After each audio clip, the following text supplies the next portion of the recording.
Hi, എല്ലാവർക്കും PYQ study സ്റ്റുഡിയോയിലേക്ക് സ്വാഗതം. കാറ്റഗറി നമ്പർ 60/2022 10th പ്രിലിംസിന്റെ സെക്കൻഡ് സ്റ്റേജിലെ ക്വസ്റ്റ്യൻ പേപ്പറാണ് നമ്മൾ ചെയ്തുകൊണ്ടിരിക്കുന്നത്. 30 ക്വസ്റ്റ്യൻസ് ആയിരുന്നു ചെയ്തിരുന്നത്. 31 മുതൽ 55 വരെയുള്ള 25 ക്വസ്റ്റ്യൻസ് ആണ് ഇന്ന് നമ്മൾ ചെയ്യുന്നത്. അപ്പോൾ നിങ്ങൾക്കാർക്കെങ്കിലും ക്വസ്റ്റ്യന്റെ PDF ആവശ്യമുണ്ടെങ്കിൽ PYQ സ്റ്റഡി സ്റ്റുഡിയോ എന്ന് പറയുന്ന ടെലഗ്രാം ചാനലിൽ ജോയിൻ ചെയ്യാവുന്നതാണ്. അതിൽ ക്വസ്റ്റ്യന്റെ PDF ഉണ്ടായിരിക്കും. ഒപ്പം ഫൈനൽ ആൻസർ കീയും ഉൾപ്പെടുത്തിയിട്ടുണ്ടാവും. ക്വസ്റ്റ്യനിലേക്ക് കടക്കാം. 31ാമത്തെ ക്വസ്റ്റ്യൻ, ചേരുംപടി ചേർത്ത് ശരിയായ ഉത്തരം എഴുതുക. 1 ബ്രഹ്മസമാജം, 2 ആര്യ സമാജം, 3 പ്രാർത്ഥനാ സമാജം, 4 ബ്രഹ്മസമാജം ഓഫ് ഇന്ത്യ. ഇതിന്റെ സ്ഥാപകരെയാണ് അടുത്ത ബോക്സിൽ തന്നിരിക്കുന്നത്. നമുക്ക് നോക്കാം. 1ാമത്തെ ബ്രഹ്മസമാജം ആരുടെയാണ്? രാജാറാം മോഹൻ റോയുടെയാണ്. ആര്യ സമാജം സ്ഥാപിച്ച ആരാ? ദയാനന്ദ സരസ്വതി. പ്രാർത്ഥനാ സമാജം ആത്മാറാം പാണ്ഡുരംഗ്. ബ്രഹ്മസമാജം ഓഫ് ഇന്ത്യ ആരുടെയാണ്? കേശവചന്ദ്ര സെന്നിന്റെയാണ്. അപ്പൊ ആൻസർ ഓപ്ഷൻ എ. ഇപ്പൊ ഇങ്ങനത്തെ സ്റ്റേറ്റ്മെന്റ് ക്വസ്റ്റ്യനിൽ നമുക്ക് എലിമിനേഷൻ മെത്തേഡ് വേണമെങ്കിൽ യൂസ് ചെയ്യാം. ചിലതിലൊക്കെ നമുക്ക് അങ്ങനെ പെട്ടെന്ന് ആൻസർ കണ്ടുപിടിക്കാനായിട്ട് സാധിക്കും. ഇവിടെ ഇപ്പൊ നമുക്ക് ബ്രഹ്മസമാജം എന്നുള്ളത് രാജാറാം മോഹൻ റോയ് ആണെന്ന് അറിയാമെങ്കിൽ ബാക്കി നോക്കാതെ തന്നെ ആൻസർ കണ്ടുപിടിക്കാം. 1, 4 എന്ന ഓപ്ഷൻ വരുന്ന ഒരേ ഒരു ഓപ്ഷനേ ഉള്ളൂ, അത് എ ആണ്. 1ാമത്തേത് 4 എന്ന ഉത്തരം വരുന്ന ഒരേ ഒരു ഓപ്ഷൻ ഉള്ളൂ, അത് എ ആണ്. അപ്പോൾ തന്നെ നമുക്ക് അതിന്റെ ആൻസർ കണ്ടുപിടിക്കാവുന്നതേ ഉള്ളൂ. ബ്രഹ്മസമാജം 1828 സ്ഥാപിക്കുന്നത്. 1828. അത് 1866 ബ്രഹ്മസമാജം ഓഫ് ഇന്ത്യ അഥവാ ഭാരതീയ ബ്രഹ്മസമാജം, പിന്നെ ആദി ബ്രഹ്മസമാജം എന്നിങ്ങനെ രണ്ടായിട്ട് പിരിയുന്നു.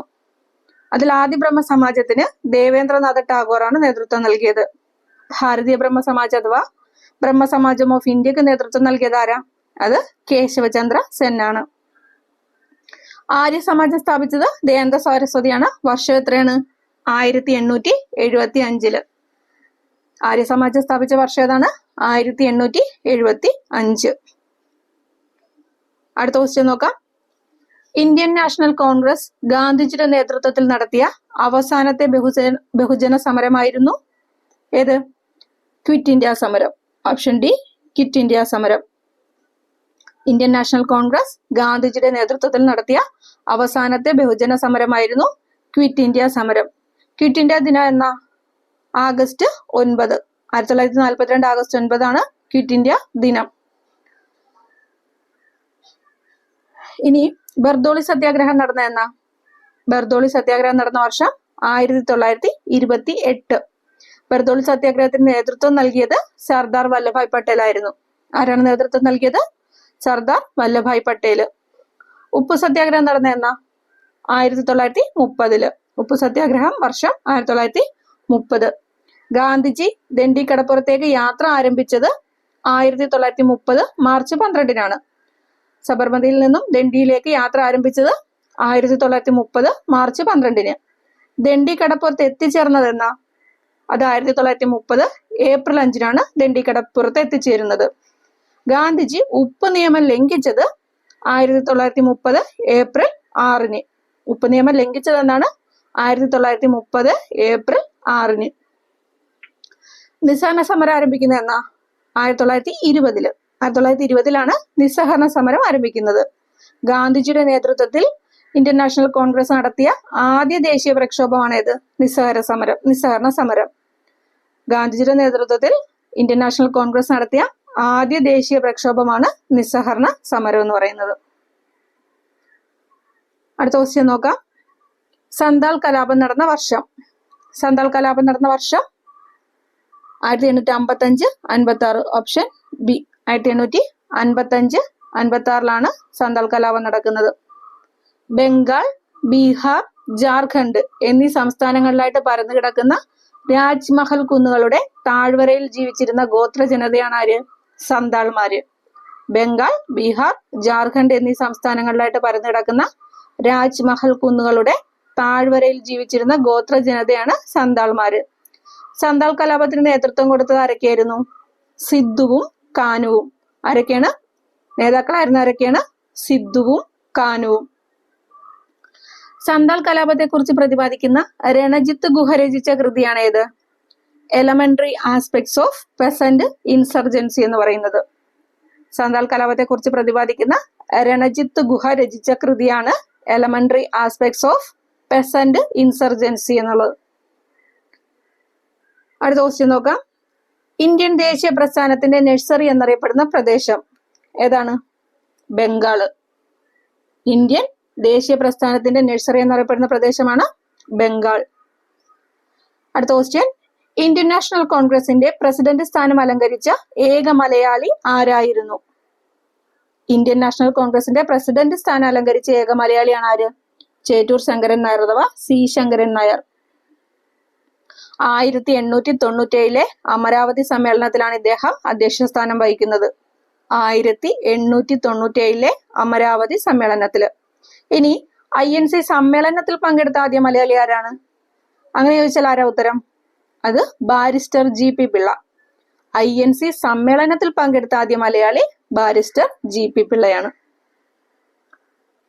അടുത്ത ക്വസ്റ്റ്യൻ നോക്കാം. ഒന്നാം സ്വാതന്ത്ര്യ സമരം ആരംഭിച്ചതെന്ന്? ഒന്നാം സ്വാതന്ത്ര്യ സമരം ആരംഭിച്ചത് 1857 മെയ് 10. 1857 മെയ് 10 ഒന്നാം സ്വാതന്ത്ര്യ സമരം ആരംഭിക്കുന്നത്. ഇതെവിടെയാണ് പൊട്ടിപ്പുറപ്പെട്ടത്? മീററ്റില്. 1857 വിപ്ലവം പൊട്ടിപ്പുറപ്പെടുന്ന സ്ഥലം ഏതാണ്? ഉത്തർപ്രദേശിലെ മീററ്റില്. 1857 വിപ്ലവത്തിലെ ആദ്യ രക്തസാക്ഷിയാണ് മംഗൽ പാണ്ഡെ. ആദ്യ രക്തസാക്ഷി ആരായിരുന്നു? മംഗൽ പാണ്ഡെ. 1857 ഒന്നാം സ്വാതന്ത്ര്യ സമരം അറിയപ്പെടുന്ന മറ്റൊരു പേരാണ് എന്ത്? ശിപായി ലഹള. ശിപായി ലഹള എന്നറിയപ്പെടുന്നത് ഒന്നാം സ്വാതന്ത്ര്യ സമരം അഥവാ 1857 വിപ്ലവം. ശിപായി ലഹളയുമായി ബന്ധപ്പെട്ട പ്രഖ്യാപനമാണ് അസംഗാർ പ്രഖ്യാപനം. ശിപായി ലഹളയുമായി ബന്ധപ്പെട്ട പ്രഖ്യാപനമാണ് ഇത് അസംഗാർ പ്രഖ്യാപനം. അസംഗാർ പ്രഖ്യാപനം നടത്തിയത് 1857 ആഗസ്റ്റ് 15. എന്നാണ് അസംഗാർ പ്രഖ്യാപനം നടത്തിയത്? 1857 ഓഗസ്റ്റ് 15. അടുത്ത ക്വസ്റ്റ്യൻ. ക്വിറ്റ് ഇന്ത്യ ദിനം നമ്മൾ നേരത്തെ പറഞ്ഞതേ ഉള്ളൂ അല്ലെ? ക്വിറ്റ് ഇന്ത്യ ദിനം എന്നാ? ആഗസ്റ്റ് 9. 1942 ആഗസ്റ്റ് 9. ക്വിറ്റ് ഇന്ത്യ എന്ന വാക്ക് ആദ്യമായി ഉപയോഗിച്ച വ്യക്തി ഏതാ? ക്വിറ്റ് ഇന്ത്യ എന്ന വാക്ക് ആദ്യമായി ഉപയോഗിച്ച വ്യക്തി യൂസഫ് മെഹ്റലി. ആരാണ്? യൂസഫ് മെഹ്റലി. ക്വിറ്റ് ഇന്ത്യ പ്രമേയം അവതരിപ്പിച്ചത് ജവഹർലാൽ നെഹ്റു ആണ്. ക്വിറ്റ് ഇന്ത്യ സമര നായകൻ എന്നറിയപ്പെടുന്നത് ജയപ്രകാശ് നാരായണൻ. ക്വിറ്റ് ഇന്ത്യ സമര നായകൻ ജയപ്രകാശ് നാരായണൻ. ക്വിറ്റ് ഇന്ത്യ സമര നായിക അരുണ ആസഫ് അലിയാണ്. ക്വിറ്റ് ഇന്ത്യ സമര നായിക ആരാണ്? അരുണ ആസഫ് അലി. ക്വിറ്റ് ഇന്ത്യ സമര അനുയായികൾക്ക് ഗാന്ധിജി നൽകിയ മുദ്രാവാക്യമായിരുന്നു എന്ത്? പ്രവർത്തിക്കുക അല്ലെങ്കിൽ മരിക്കുക. ഈ സമര അനുയായികൾക്ക് ഗാന്ധിജി നൽകിയ മുദ്രാവാക്യം ഏതാണ്? പ്രവർത്തിക്കുക അല്ലെങ്കിൽ മരിക്കുക. ക്വിറ്റ് ഇന്ത്യ സമരവുമായി ബന്ധപ്പെട്ട് കേരളത്തിലുണ്ടായ പ്രധാന സംഭവമാണ് Keezhariyur bomb case. Quit India സമരവുമായി ബന്ധപ്പെട്ട് കേരളത്തിലുണ്ടായ പ്രധാന സംഭവം ഏതാണ്? Keezhariyur bomb case. Keezhariyur bomb കേസിന് നേതൃത്വം നൽകിയത് ഡോക്ടർ KB മേനോൻ. ആരാണ്? Doctor KB Menon. അടുത്ത ക്വസ്റ്റ്യൻ നോക്കാം. അതിർത്തി ഗാന്ധി എന്നറിയപ്പെടുന്നത് ആര്? അതിർത്തി ഗാന്ധി എന്നറിയപ്പെടുന്നത് ഖാൻ അബ്ദുൾ ഗാഫർ ഖാൻ. അതിർത്തി ഗാന്ധി എന്നറിയപ്പെടുന്നതാണ് ഖാൻ അബ്ദുൾ ഗാഫർ ഖാൻ. വടക്ക് പടിഞ്ഞാറൻ പ്രവിശ്യകളിൽ ഉപ്പ് സത്യാഗ്രഹത്തിന് നേതൃത്വം നൽകിയ വ്യക്തിയാണ് ഈ ഖാൻ അബ്ദുൾ ഗാഫർ ഖാൻ. വടക്ക് പടിഞ്ഞാറൻ പ്രവിശ്യകളിൽ ഉപ്പ് സത്യാഗ്രഹത്തിന് നേതൃത്വം നൽകിയത് ആരാണ്? ഖാൻ അബ്ദുൾ ഗാഫർ ഖാൻ ആണ്. ചുവന്ന കുപ്പായക്കാർ എന്നറിയപ്പെടുന്ന ഖുദായി ഖിദ്മത് ഖാർ എന്ന സംഘടനയുടെ സ്ഥാപകനും ഖാൻ അബ്ദുൾ ഗാഫർ ഖാൻ ആണ്. ഏതാണ് സംഘടന? ഖുദായി ഖിദ്മത് ഖാർ. ചുവപ്പ് കുപ്പായക്കാർ എന്നറിയപ്പെടുന്ന ഖുദായി ഖിദ്മത് ഖാർ ആരാണ് സ്ഥാപിച്ചത്? ഖാൻ അബ്ദുൾ ഗാഫർ ഖാൻ. ഭാരതരത്ന ലഭിച്ച ആദ്യ വിദേശി ആരാ? ഭാരതരത്ന ലഭിച്ച ആദ്യ വിദേശി ഖാൻ അബ്ദുൾ ഗാഫർ ഖാൻ തന്നെയാണ്. അടുത്ത ക്വസ്റ്റ്യൻ നോക്കാം. സ്വാതന്ത്ര്യലബ്ധിക്ക് ശേഷം ഗോവ പോർച്ചുഗീസുകാരിൽ നിന്ന് വീണ്ടെടുക്കുന്നതിനായി ഇന്ത്യ നടത്തിയ സൈനിക മുന്നേറ്റം അറിയപ്പെടുന്നത്? സ്വാതന്ത്ര്യലബ്ധിക്ക് ശേഷം ഗോവ പോർച്ചുഗീസുകാരിൽ നിന്ന് വീണ്ടെടുക്കുന്നതിനായി ഇന്ത്യ നടത്തിയ സൈനിക മുന്നേറ്റം അറിയപ്പെടുന്നതാണ് ഓപ്പറേഷൻ വിജയ്. പോർച്ചുഗീസുകാരിൽ നിന്ന് ഗോവ സ്വതന്ത്രമായത് എന്നാ? 1961 ഡിസംബർ 19. പോർച്ചുഗീസുകാരിൽ നിന്ന് ഗോവ സ്വതന്ത്രമായത് 1961 ഡിസംബർ 19. ഈ ഡിസംബർ 19 ഗോവ വിമോചന ദിനമായിട്ടാണ് അറിയപ്പെടുന്നത്. ഗോവ വിമോചന ദിനം എന്നാണ് ഡിസംബർ 19 ഇനി ഖാലിസ്ഥാൻ തീവ്രവാദികളെ പുറത്താക്കാൻ ഇന്ത്യൻ സായുധ സേന 1984 പഞ്ചാബിലെ സുവർണ ക്ഷേത്രത്തിൽ നടത്തിയ സൈനിക നടപടിയാണ് ഓപ്പറേഷൻ ബ്ലൂ സ്റ്റാർ. ഖാലിസ്ഥാൻ തീവ്രവാദികളെ പുറത്താക്കാനായിട്ട് ഇന്ത്യൻ സായുധ സേന 1984 പഞ്ചാബിലെ സുവർണ ക്ഷേത്രത്തിൽ നടത്തിയ സൈനിക നടപടി ഏതാണ്? അത് operation blue star. Operation blue star നടക്കുന്ന സമയത്ത് ഇന്ത്യൻ പ്രധാനമന്ത്രി ആരായിരുന്നു? ഇന്ദിരാഗാന്ധി. ആ സമയത്ത് ഇന്ത്യൻ പ്രധാനമന്ത്രി ഇന്ദിരാഗാന്ധി ആയിരുന്നു. ഇനി യുക്രൈനിൽ കുടുങ്ങിയ ഇന്ത്യക്കാരെ നാട്ടിലെത്തിക്കാൻ ഇന്ത്യൻ സേന നടത്തിയ ദൗത്യമാണ് ഓപ്പറേഷൻ ഗംഗ. ഓപ്പറേഷൻ ഗംഗ എന്താണ്? യുക്രൈനിൽ കുടുങ്ങിയ ഇന്ത്യക്കാരെ നാട്ടിലെത്തിക്കാൻ ഇന്ത്യൻ സേന നടത്തിയ ദൗത്യമായിരുന്നു ഓപ്പറേഷൻ ഗംഗ. അടുത്ത ക്വസ്റ്റ്യൻ നോക്കാം. സംസ്ഥാന പുനഃസംഘടനാ കമ്മീഷന്റെ ചെയർമാൻ. സംസ്ഥാന പുനഃസംഘടനാ കമ്മീഷന്റെ ചെയർമാൻ ആരാണ്? ഫസൽ അലി. Option A Fazal Ali. ആരൊക്കെയായിരുന്നു മറ്റംഗങ്ങള്? Sardar KM Panikkar, HN Kunzru. ആരൊക്കെയായിരുന്നു മറ്റു അംഗങ്ങള്? Sardar KM പണിക്കരും HN കുൻസ്രുവും. സംസ്ഥാന പുനഃസംഘടനയുമായി ബന്ധപ്പെട്ട് INC നിയമിച്ച കമ്മീഷൻ ഏതാണ്? INC നിയമിച്ച കമ്മീഷൻ JVP കമ്മീഷനാണ്. സംസ്ഥാന പുനഃസംഘടനയുമായി ബന്ധപ്പെട്ട് INC നിയമിച്ച കമ്മീഷനാണ് JVP കമ്മീഷൻ. JVP കമ്മീഷൻ അംഗങ്ങൾ ആരൊക്കെയായിരുന്നു? അത് ജവഹർലാൽ നെഹ്റു, സർദാർ വല്ലഭായ് പട്ടേൽ, പട്ടാഭി സീതാരാമയ്യ. ആരൊക്കെയാണ്? ജവഹർലാൽ നെഹ്റു, വല്ലഭായ് പട്ടേൽ, പട്ടാഭി സീതാരാമയ്യ. സംസ്ഥാന പുനഃസംഘടനാ കമ്മീഷൻ രൂപം കൊണ്ടത് 1953 സംസ്ഥാന പുനഃസംഘടനാ കമ്മീഷൻ രൂപം കൊണ്ടതെന്നാണ് 1953. സംസ്ഥാന പുനഃസംഘടനാ നിയമം നിലവിൽ വന്നത് 1956 നിയമം നിലവിൽ വന്നത് എന്നാണ് 1956. അടുത്ത ക്വസ്റ്റ്യൻ നോക്കാം. കേരളത്തിന്റെ ഹരിത ശ്വാസകോശം എന്നറിയപ്പെടുന്ന പക്ഷി സങ്കേതം. കേരളത്തിന്റെ ഹരിത ശ്വാസകോശം എന്നറിയപ്പെടുന്ന പക്ഷി സങ്കേതമാണ് മംഗളവനം. മംഗളവനം എറണാകുളം ജില്ലയിലാണ്. കേരളത്തിന്റെ ഹരിത ശ്വാസകോശം എന്നറിയപ്പെടുന്ന പക്ഷി സങ്കേതമാണിത്. ആറളം വന്യജീവി സങ്കേതം സ്ഥിതി ചെയ്യുന്ന എവിടെയാ? ആറളം വന്യജീവി സങ്കേതം സ്ഥിതി ചെയ്യുന്നത് കണ്ണൂർ ജില്ലയിലാണ്. കേരളത്തിന്റെ ഏറ്റവും വടക്കേ അറ്റത്ത് സ്ഥിതി ചെയ്യുന്ന വന്യജീവി സങ്കേതമാണ് ആറളം വന്യജീവി സങ്കേതം. ചിന്നാർ വന്യജീവി സങ്കേതം ഇടുക്കി ജില്ലയിലാണ്. ചിന്നാർ വന്യജീവി സങ്കേതം എവിടെയാണ്? ഇടുക്കി ജില്ലയിൽ. അടുത്ത ക്വസ്റ്റ്യൻ നോക്കാം. സിംഹവാലൻ കുരങ്ങുകളുടെ ആവാസ വ്യവസ്ഥയായി നിലനിർത്തുന്നത്. സിംഹവാലൻ കുരങ്ങുകളുടെ ആവാസ വ്യവസ്ഥയായി നിലനിർത്തുന്നത് ഇതിലേതാ? സൈലന്റ് വാലി ദേശീയോദ്യാനം. ഏതാണ്? സൈലന്റ് വാലി ദേശീയോദ്യാനം. ഈ സിംഹവാലൻ കുരങ്ങുകളുടെ ശാസ്ത്രീയ നാമം എന്താ? സിംഹവാലൻ കുരങ്ങുകളുടെ ശാസ്ത്രീയ നാമം Macaca silenus. Macaca silenus. Silent Valley ദേശീയോദ്യാനത്തെ 1984 ഇന്ദിരാഗാന്ധി ദേശീയോദ്യാനമായിട്ട് പ്രഖ്യാപിച്ചത്. 1984 ഇന്ദിരാഗാന്ധിയാണ് സൈലന്റ് വാലി ദേശീയോദ്യാനത്തെ എന്തായിട്ട് ദേശീയോദ്യാനമായിട്ട് പ്രഖ്യാപിച്ചത്.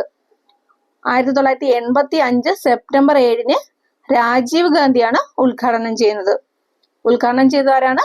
രാജീവ് ഗാന്ധി. 1985 സെപ്റ്റംബർ 7. അടുത്ത ക്വസ്റ്റ്യൻ. കേരളത്തിലെ ഏറ്റവും വലിയ ജലവൈദ്യുത പദ്ധതി. കേരളത്തിലെ ഏറ്റവും വലിയ ജലവൈദ്യുത പദ്ധതിയാണ് ഇടുക്കി ജലവൈദ്യുത പദ്ധതി. ക്ഷമിക്കണം, അതിന് മുമ്പ് ഒരു ക്വസ്റ്റ്യൻ ഉണ്ട്. കേരളത്തിലെ ഏക ശുദ്ധജല തടാകം. കേരളത്തിലെ ഏക ശുദ്ധജല തടാകം ഏതാണ്? തന്നിരിക്കുന്നതിൽ ശാസ്താംകോട്ട കായൽ. തന്നിരിക്കുന്നതിൽ ശാസ്താംകോട്ട കായലാണ് കേരളത്തിലെ ശുദ്ധജല തടാകം. കേരളത്തിലെ ഏറ്റവും വലിയ ശുദ്ധജല തടാകമാണ് ശാസ്താംകോട്ട കായൽ. കേരളത്തിലെ ഏറ്റവും വലിയ ശുദ്ധജല തടാകം എന്നറിയപ്പെടുന്ന ഏതാണ്? ശാസ്താംകോട്ട കായലാണ്. അതുപോലെ കേരളത്തിലെ ഏറ്റവും വലിയ കായലാണ് ഏത്? വേമ്പനാട്ട് കായൽ. കേരളത്തിലെ ഏറ്റവും വലിയ കായലാണ് വേമ്പനാട്ട് കായൽ. കേരളത്തിലെ ഏറ്റവും വലിയ രണ്ടാമത്തെ കായലാണ് അഷ്ടമുടി കായൽ. ഏറ്റവും വലിയ രണ്ടാമത്തെ കായൽ ഏതാണ്? അഷ്ടമുടി കായൽ. കേരളത്തിലെ ഏറ്റവും നീളം കൂടിയ നദിയാണ് Periyar.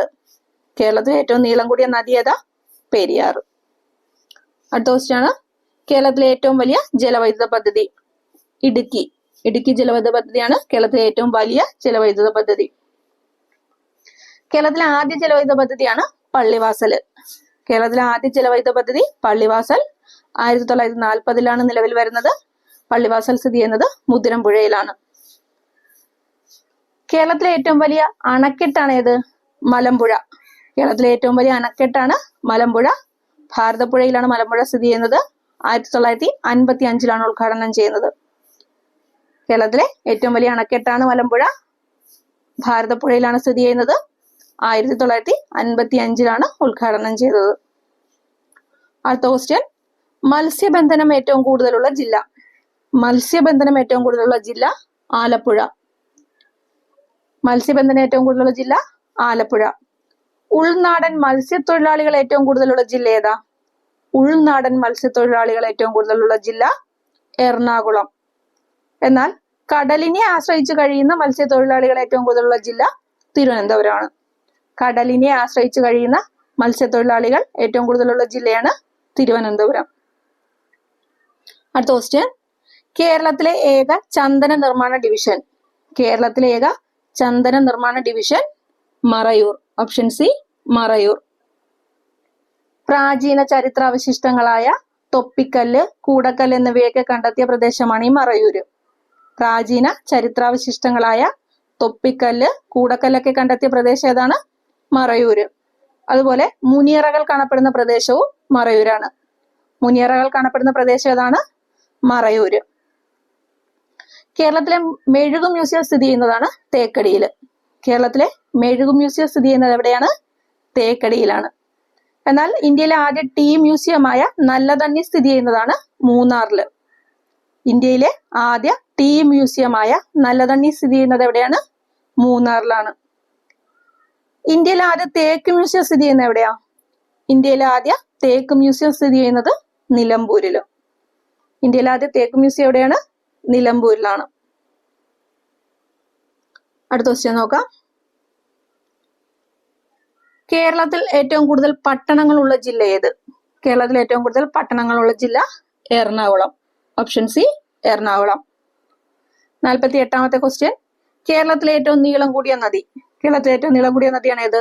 Periyar. Option B Periyar. 244 kilometre ആണ് പെരിയാറിന്റെ നീളം.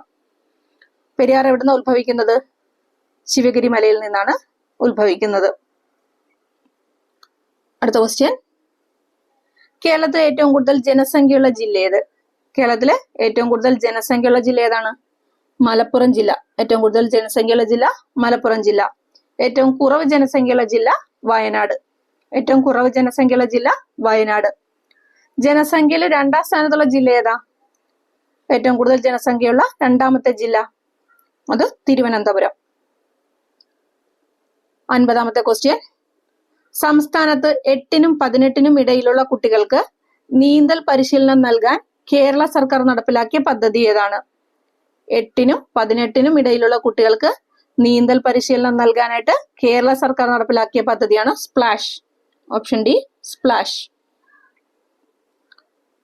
51ാമത്തെ ക്വസ്റ്റ്യൻ, തിരുവിതാംകൂർ മുസ്ലിം മഹാജനസഭയുടെ സ്ഥാപകൻ ആരാണ്? തിരുവിതാംകൂർ മുസ്ലിം മഹാജന സഭയുടെ സ്ഥാപകൻ വക്കം അബ്ദുൽ ഖാദർ മൗലവി. Option A Vakkom Abdul Khader Moulavi. SNDPയുടെ മാതൃകയിൽ ഇസ്ലാം ധർമ്മപരിപാലന സംഘം ആരംഭിച്ചതും വക്കം അബ്ദുൽ ഖാദർ മൗലവി തന്നെയാണ്. ഇദ്ദേഹം സ്ഥാപിച്ചത് SNDPയുടെ മാതൃകയിൽ സ്ഥാപിച്ചാണ് എന്ത്? ഇസ്ലാം ധർമ്മപരിപാലന സംഘം. സ്വദേശാഭിമാനി പത്രത്തിന്റെ സ്ഥാപകൻ ആരാ? വക്കം അബ്ദുൽ ഖാദർ മൗലവി. സ്വദേശാഭിമാനി പത്രത്തിന്റെ സ്ഥാപകനാണ് വക്കം അബ്ദുൽ ഖാദർ മൗലവി. കേരള മുസ്ലിം നവോത്ഥാനത്തിന്റെ പിതാവെന്ന് അറിയപ്പെടുന്നു. എന്താണ്? കേരള മുസ്ലിം നവോത്ഥാനത്തിന്റെ പിതാവെന്ന് അറിയപ്പെടുന്നു. ഇദ്ദേഹത്തിന്റെ പ്രധാന മാസികകളാണ് അൽ ഇസ്ലാം, മുസ്ലിം. ഏതൊക്കെയാണ്? അൽ ഇസ്ലാം, മുസ്ലിം. 52ാമത്തെ ക്വസ്റ്റ്യൻ നോക്കാം. താഴെ പറയുന്നവയിൽ ഇന്ത്യൻ സ്വാതന്ത്ര്യ സമരവുമായി ബന്ധപ്പെട്ട് കേരളത്തിലുണ്ടായ മുന്നേറ്റങ്ങളിൽ ഉൾപ്പെടാത്തത് ഏതാണ്? താഴെ പറയുന്നവയിൽ ഇന്ത്യൻ സ്വാതന്ത്ര്യ സമരവുമായി ബന്ധപ്പെട്ട് കേരളത്തിലുണ്ടായ മുന്നേറ്റങ്ങളിൽ ഉൾപ്പെടാത്തത് വേലുത്തമ്പി കലാപം, കയ്യൂർ ലഹള, മലബാർ കലാപം, ഉപ്പു സത്യാഗ്രഹം. ഇതൊക്കെ ഇന്ത്യൻ സ്വാതന്ത്ര്യ സമരവുമായി ബന്ധപ്പെട്ട് കേരളത്തിലുണ്ടായ മുന്നേറ്റങ്ങളിൽ ഉൾപ്പെടുന്നതാണ്. വേലുത്തമ്പി കലാപമാണ് ഉൾപ്പെടാത്തത്. അടുത്ത ക്വസ്റ്റ്യൻ, ആദിഭാഷ എന്ന ഗ്രന്ഥം എഴുതിയതാര്? ആദിഭാഷ എന്ന ഗ്രന്ഥം ചട്ടമ്പി സ്വാമികളുടേതാണ്. ആദിഭാഷ ആരുടെയാണ്? ചട്ടമ്പി സ്വാമികളുടേത്. 54ാമത്തെ ക്വസ്റ്റ്യൻ, പൂക്കോട്ടൂർ സംഭവം ഏതു സമരവുമായി ബന്ധപ്പെട്ടതാണ്? പൂക്കോട്ടൂർ സംഭവം ഏതു സമരവുമായി ബന്ധപ്പെട്ടതാണ്? ഓപ്ഷൻ ബി മലബാർ കലാപം. പൂക്കോട്ടൂർ സംഭവം എന്തുമായിട്ട് ബന്ധപ്പെട്ടാണ്? മലബാർ കലാപവുമായിട്ട് ബന്ധപ്പെട്ടതാണ്. 55ാമത്തെ ക്വസ്റ്റ്യൻ, താഴെ പറയുന്നവയിൽ ഗ്രൂപ്പിൽപ്പെടാത്തത് ഏത്? താഴെ പറയുന്നവയിൽ ഗ്രൂപ്പിൽപ്പെടാത്തത് ഏത്? ഇതില് നിജാനന്ദ വിലാസമാണ് ഗ്രൂപ്പിൽപ്പെടാത്തത്. നിജാനന്ദ വിലാസം ചട്ടമ്പി സ്വാമികൾ രചിച്ച കൃതിയാണ്. നിജാനന്ദ വിലാസം ചട്ടമ്പി സ്വാമികൾ രചിച്ച കൃതിയാണ്. ദൈവദശകം, ദർശനമാല, ശിവശതകം ഇത് മൂന്നും ശ്രീനാരായണ ഗുരുവിന്റെ കൃതികളാണ്. അപ്പൊ കൂട്ടത്തിൽപ്പെടാത്തത് നിജാനന്ദ വിലാസം. ഗുരുവിന്റെ കൃതിയായ ഈ ദൈവദശകം 2014 100 വർഷം ആഘോഷിച്ച കൃതിയാണ്. ഗുരുവിന്റെ 100 വർഷം ആഘോഷിച്ച കൃതിയാണ് ഏത്? ദൈവദശകം എന്ന് 2014. ഇനി അരുവിപ്പുറം ശിവപ്രതിഷ്ഠയ്ക്ക് ശേഷം ഗുരു എഴുതിയ കൃതിയാണ് ഏത്? ശിവശതകം. അരുവിപ്പുറം ശിവപ്രതിഷ്ഠയ്ക്ക് ശേഷം ശ്രീനാരായണ ഗുരു എഴുതിയ കൃതിയാണ് ശിവശതകം. അപ്പോ നമ്മൾ ഇന്ന് ഇത്രയും ക്വസ്റ്റ്യൻസ് ആണ് നോക്കുന്നത്. ബാക്കി 25 ക്വസ്റ്റ്യൻസ് കൂടെയുണ്ട്. അത് നമ്മൾ അടുത്ത വീഡിയോയിൽ ചെയ്യുന്നതാണ്. അപ്പം വീണ്ടും നിങ്ങളുടെ സപ്പോർട്ട് പ്രതീക്ഷിക്കുന്നു. ഇനിയും നിങ്ങളുടെ സപ്പോർട്ട് ഉണ്ടെങ്കിൽ മുന്നോട്ട് പോകാനായിട്ട് സാധിക്കുകയുള്ളൂ. നിങ്ങളുടെ സപ്പോർട്ട് ലൈക്കും ഷെയറുമായിട്ടൊക്കെ തരുമെന്ന് പ്രതീക്ഷിക്കുന്നു. അതുപോലെ ചാനൽ സബ്സ്ക്രൈബ് ചെയ്തിട്ടില്ലാത്തവർ ദയവായി ചാനൽ ഒന്ന് സബ്സ്ക്രൈബ് ചെയ്യേണ്ടതാണ്. ബാക്കി ക്വസ്റ്റ്യൻസുമായിട്ട് നമുക്ക് അടുത്ത വീഡിയോയിലൂടെ കാണാം. ഇതിന്റെ PDF ആവശ്യമുള്ളവർ PYQ സ്റ്റഡി സ്റ്റുഡിയോ എന്ന് പറയുന്ന ടെലഗ്രാം ചാനലിൽ ജോയിൻ ചെയ്താൽ അതിൽ ക്വസ്റ്റ്യൻസ് ഞാൻ ഇട്ടേക്കാം. ഒപ്പം ഫൈനൽ ആൻസർ കീയും അതിൽ ഉൾപ്പെടുത്തിയേക്കാം. അപ്പോൾ okay friends, thank you for watching.